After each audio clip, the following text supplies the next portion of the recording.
नमस्कार दोस्तों। उत्तर प्रदेश में निकाय चुनाव टलने पर राजनीति बहुत तेज है और आज वास्तव में जमीनी स्तर के नेता ओबीसी और पिछड़ों के मंत्री डॉक्टर संजय कुमार निषाद, जो कि मत्स्य मंत्री हैं, कैबिनेट मंत्री हैं योगी सरकार में, उन्होंने आज सपा, बसपा और कांग्रेस पर निकाय चुनाव को लेकर बड़ा हमला बोला है।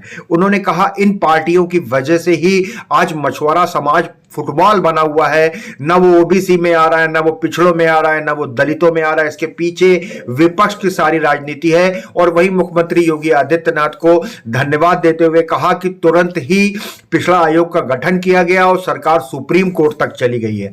आइए देखते हैं किस तरीके से कैबिनेट मंत्री, मत्स्य मंत्री डॉक्टर संजय निषाद ने सपा, बसपा और कांग्रेस पर निशाना साधते हुए भाजपा की तारीफ की है। तो नया साल आ रहा है, उससे पहले ही मैं आप लोगों का नए साल के आगमन का बधाई देता हूँ।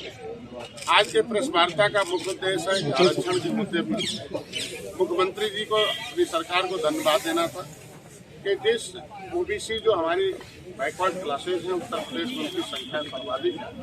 उस 52% के लोगों के हितों की रक्षा के लिए राजनीति में हिस्सेदारी हमारी सरकार ने दी। विधानसभा में हमारी संख्या नियर अबाउट उसकी संख्या के आसपास है। और उत्तर प्रदेश में जो हाई कोर्ट में अभी फैसले आए थे, हमारी सरकार ने, माननीय मुख्यमंत्री जी ने तुरंत तत्पर उस पर कहा कि भाई बिना ओबीसी के आरक्षण के हम कोई चुनाव नहीं कराएंगे। आयोग का गठन कर दिया और सुप्रीम कोर्ट में मुकदमा भी दायर कर दिया। इसके आज की इस प्रेस कॉन्फ्रेंस के माध्यम से मैं एक ही बात कहूंगा कि देश को आजाद कराने वाली जो जातियां 578 थी, मछुआ समुदाय में सर्वाधिक थी। तो मछुआ समुदाय के जो आरक्षण के मुद्दे का जो विसंगति है, उसको हाई कोर्ट ने एससी का कैंसिल कर दिया था। और क्योंकि 31 दिसंबर 2016 को जाते जाते समाजवादी पार्टी ने हमें पिछड़ी से निकाल दिया था। 30 साल तक फुटबॉल की तरह रहे, ये पिछड़ी निकालते थे। एससी में आरक्षण, एससी में स्टे होता था, एससी खारिज हो गया। अभी हम 31 दिसंबर 2016 के नोटिफिकेशन के हिसाब से हमारी जातियां संवैधानिक तरह से उत्तर प्रदेश में कहीं नहीं है। तो हम अभी आपको ये जानकारी दे रहे हैं कि हम अपनी इस लड़ाई को, इस मुद्दे को सॉल्व करने के लिए अभी प्रधानमंत्री से भी मैंने मुलाकात की थी कि नहीं, ये मछुआ समुदाय आज के उत्तर प्रदेश में जिनका पहले बना हुआ वो तो ठीक है, ओबीसी में चुनाव लड़ लेंगे, लेकिन वो नोटिफिकेशन होने के बाद हम नया नहीं बन रहा है मछुआरों का, वो पिछड़ी का भी नहीं बन रहा है, एससी का भी तो नहीं बन रहा है। तो इस मुद्दे को जल्दी हल होना चाहिए। मैंने गृह मंत्री से मिला, उन्होंने भी आश्वस्त किया कि जल्दी हो जाएगा। और माननीय मुख्यमंत्री से मिला इस मामले को, और उन्होंने यहाँ से प्रस्ताव भेजा भी था कि मझवार, केवट मल्ला मझवार है, अनुसूचित जाति के हकदार है। सेंसस 1961 में 66 समूह है। इसके बहाने मैं बताना चाहता हूँ कि आज के प्रेस कॉन्फ्रेंस में कि जो आरक्षण है वो जाति नहीं, जातियों का समूह है। जो 66 समूह है, लेदरमैन है, वाशरमैन है, फिशरमैन है, क्राफ्ट्समैन है, मतलब जो है जाटव की उपजाति हैं, धोबी की उपजाति हैं, मझवार की उपजातियां हैं और क्राफ्ट्समैन शिल्पकार की उपजातियां हैं।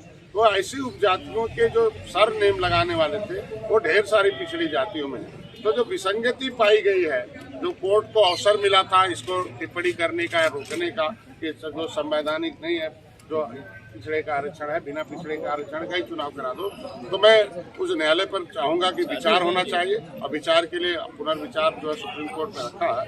तो ये जो उपजातियां, सरनेम लगाने वाली जातियां जिनको पिछड़ी में डाल दिया गया, जो अनुसूचित जाति में ऑलरेडी बहुत पहले से 1950 से जो संविधान लिखा गया है, उसमें जगह जगह जब भी हुआ है, मुख्यमंत्री जी ने 20 जो है दिसंबर 2021 को एक पत्र भेजा था registrar general of census of India को कि भाई डॉक्टर संजय एक पत्र बार बार देते हैं कि एविडेंस के साथ कि केवट मल्ला मझवार हैं, अनुसूचित जाति के हकदार हैं।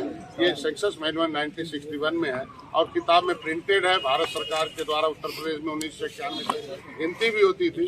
तो 18 जनवरी 2022 को आरजीआई ने एक्सेप्ट कर लिया कि नहीं, हमारे यहाँ उत्तर प्रदेश और सेंसस मैनुअल 1961 है, वो उनकी केवट मल्ला की मझवार में गिनती हो रही थी। ये त्रुटि है केवट मल्ला का पिछड़ी में डालना और गैर संवैधानिक है। तो मैं इसी आज के दिन में अपने वकीलों से विचार भी किए हैं कि अब उत्तर प्रदेश में ये जो जातियां न अनुसूचित में है न पिछड़ी में है, इनका भी एक तय हो जाना चाहिए कि वो कहाँ है। इसी समय उसका भी संवैधानिक रूप से हो जाना चाहिए। पिछड़ी में अगर अभी देना है तो पिछड़ी में ही कर दे और वो नोटिफिकेशन के हिसाब से इनको पिछड़ी दे। ये हमारे जो मछुआ समुदाय के आज केवट मल्ला, बिन कश्यप, धार, दीवार, रैकवार, वाटर, तुरैहा जो है, पर कितनी भी संगति है कि तुरैहा अनुसूचित में होने के बाद भी तुरैहा पिछड़ी में डाल दिया। उसको लेके अधिकारी कर्मचारी तुरैहा का भी नहीं बना रहे हैं। उसके पिता का अनुसूचित में है, उसके बाबा का अनुसूचित में है, घर भर का, लेकिन नई पीढ़ी का कहते नहीं तुम पिछड़ी में आ गए हो। तो ये विसंगति जो आरक्षण की है ये दूर हो जानी चाहिए। और दूर होने के बाद आज के दिन में अगर कोर्ट ने टिप्पणी किया है तो मैं उस पर मैं सम्मान भी करता हूँ कोर्ट के आदेश का। लेकिन पहले हम अपनी सरकार को धन्यवाद दूंगा कि इतनी तत्पर पिछड़ी जातियों के साथ खड़ा रहना। हमारे आज के दिन में विपक्षियों के मुंह पर एक ताला एक तरीके से कि जो कहते थे कि पिछड़ों के पिछड़ों के हक नहीं है, पिछड़ों के लिए भाजपा नहीं है, लेकिन आज के दिन में पिछड़ों के लिए आज जिस तरीके से तत्परता हमारी सरकार ने दिखाई है, मैं अपनी सरकार को, माननीय मुख्यमंत्री जी को धन्यवाद दूंगा कि गठन भी किया, उस पर उन्होंने कह भी दिया, बयान भी दिया और सुप्रीम कोर्ट में आज उन्होंने दाखिल किया। इसलिए देखिए, अखिलेश जी एक अच्छे बड़े पार्टी के बड़े लीडर हैं, मुख्यमंत्री रहे हैं। उनको हमेशा इस समुदाय के हितों की आवाज उठानी चाहिए। उनको निश्चित रूप से आरक्षण में विसंगति पर ध्यान देना चाहिए कि पिछड़ों के लिए पिछड़े कहाँ हैं। निषाद मछुआ समुदाय 18% आबादी है। आज के दिन में हम फुटबॉल की तरह कांग्रेस को भी वोट दिए, हाथी को भी दिए, साइकिल को दिए, इन जातियों को कहाँ रखा? जब मालूम था कि केवट मल्ला, बिंद कश्यप, धार, दीवार, रैकवार के नाम से अनुसूचित जात का सर्टिफिकेट मिलना होगा तो दिल्ली की सरकार और दिल्ली में संशोधन होगा तब, और दिल्ली में संशोधन तब होगा जो 2/3 बहुमत होगा तब। तो इनकी उपजातियों के नाम से जैसे लेदरमैन के सब उपजातियों को लेदरमैन का मिलता है, फिशरमैन का भी होना चाहिए, वही मेरा मांग था। तो उसको नजरअंदाज करके नहीं हम उपजातियों को दूंगे, उपजातियों को। ये विसंगति तो पिछड़ी सरकारों के द्वारा पैदा की गई है ना, जिससे कोर्ट को अवसर मिला है। बिना एविडेंस के तो कोर्ट कोई टिप्पणी करता नहीं है।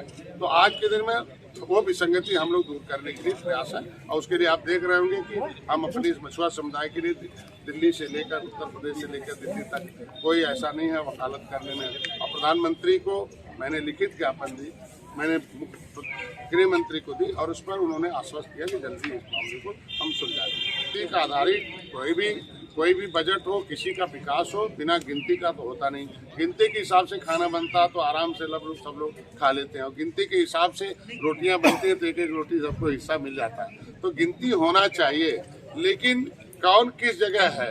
मान लीजिए किसी का पैर कटा है और कोई मोटरसाइकिल बैठा है, तो मोटरसाइकिल पे एक बार बैठ गया तो उसे अवसर नहीं, जो कटा है उससे दोबारा मोटरसाइकिल पर बैठा। तो मैं चाहता हूँ ये विसंगति जो आरक्षण की है वो दूर हो जाए, तब गिनती हो। कहाँ गिनेंगे निषादों को? पिछड़ी में गिनेंगे, अनुसूचित में गिनेंगे, सामान्य में गिनेंगे। ऐसे तो तमाम ऐसे जातियों को लटका दिया हाई कोर्ट ने कि भाई इन्होंने पिछड़ी निकाल दी 31 दिसंबर 2016 को राज्यपाल के नोटिफिकेशन के अनुसार। और राज्यपाल का जब नोटिफिकेशन हो जाता है, अधिसूचना हो जाती है, तो उसमें कोई न्यायालय नहीं लेता, न्यायिक प्रक्रिया में नहीं आता है। तो मैं चाहता हूँ ऐसी जातियाँ जो लटकू हैं उनके लिए निश्चित रूप से संवैधानिक रूप से व्यवस्था हो जाए और फिर गिनती होनी चाहिए। हम गिनती के पक्ष में।